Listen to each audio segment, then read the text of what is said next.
اور آپ دیکھ رہے ہیں کہ قیمتوں میں کچھ کمی آ رہی ہے اور ہمارے ٹیکسٹائل ایکسپورٹس کی قیمتوں میں نمایاں طور پر کمی آئی ہے. جی ٹھیک، بہت شکریہ ڈاکٹر حفیظ پاشا صاحب، آپ کے وقت کا بہت آپ ہمارے ساتھ موجود تھے. ارشاد صاحب بریک لیتے ہیں، بریک کے بعد مزید بات کرتے ہیں.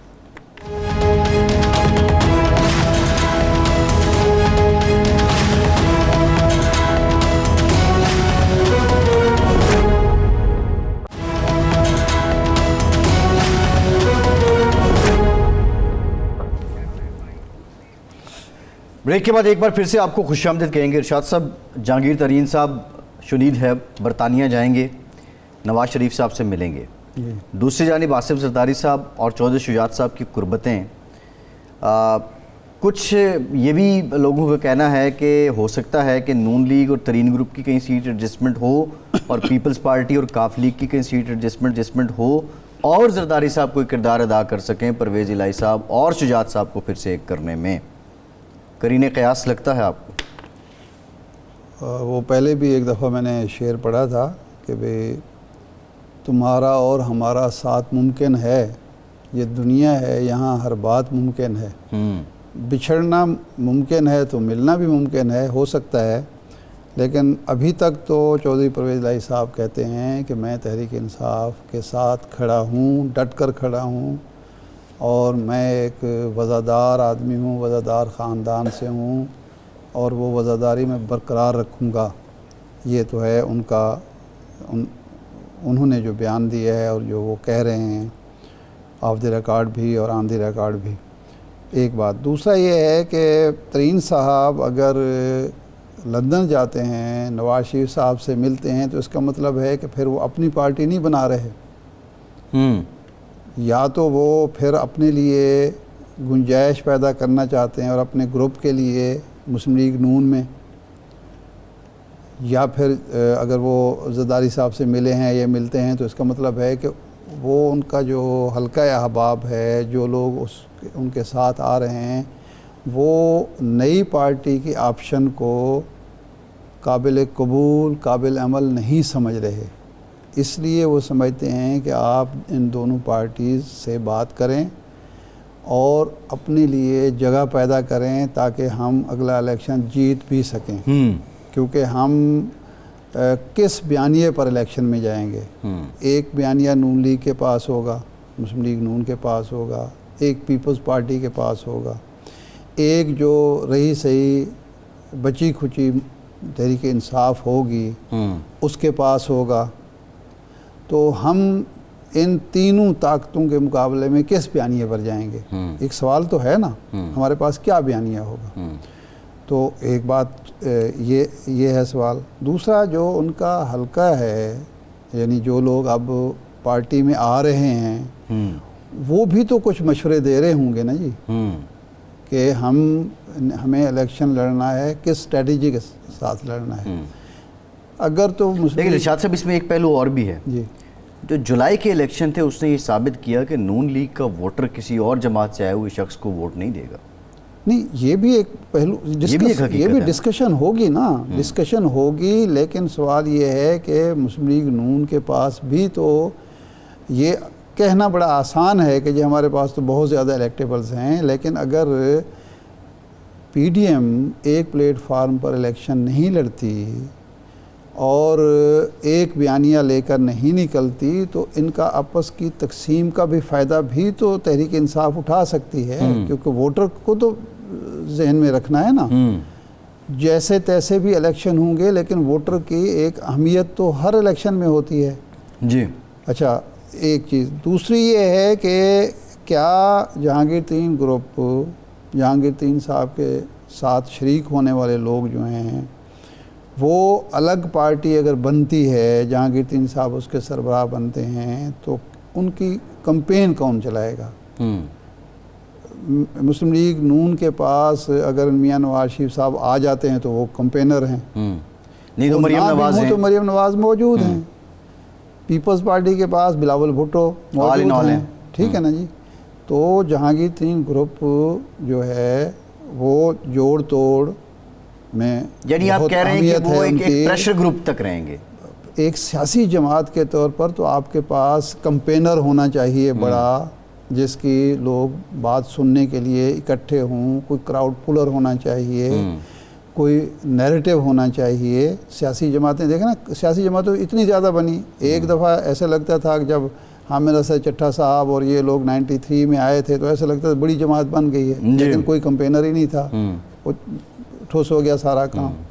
اچھا، اسی طرح مختلف جو تجربے ہوتے رہے ہیں، یہ جو نیر بخاری صاحب بھی حوالہ دے رہے تھے جن جماعتوں کا، کہ جب ایوب خان ایسے لگتا تھا کہ کنونشن لیگ کے مقابلے میں کوئی جماعت ہی نہیں ہے، لیکن جو ہی ایوب خان نے اقتدار اور سیاست چھوڑی اس کے بعد تو اتنی بڑی پارٹی، سب سے بڑی پارٹی جو تھی ملک کی، وہ بالکل اس طرح تحلیل ہو گئی جس طرح پانی میں بتاشا تحلیل ہوتا ہے۔ ارشاد صاحب، کاف لیگ اور پیپلز پارٹی، ان کی اگر سیٹ ایڈجسٹمنٹ ہوتی ہے، آپ سمجھتے ہیں وہ بنسبت اس کے P T I and P M L N and Jahangir Tareen, اس کی نسبت یہ زیادہ کوئی ہیلدی قسم کا سلسلہ ہوگا؟ دیکھیں، مسلم لیگ کاف جو ہے وہ اس کے لیے تو ون ون سچویشن ہوگی، والیوم نہیں ہے پیپلز پارٹی کے ساتھ ان کا اتحاد ہو جائے یا مسلم لیگ نون کے ساتھ ہو جائے، ان کے لیے تو وہ لوز کچھ بھی نہیں کریں گے، کیونکہ الگ الیکشن لڑنا مسلم لیگ کاف کے لیے کوئی آسان کام نہیں ہے اس محاذ آرائی کے دور میں، اس قدر جس وقت تقسیم ہوئی ہے سیاست۔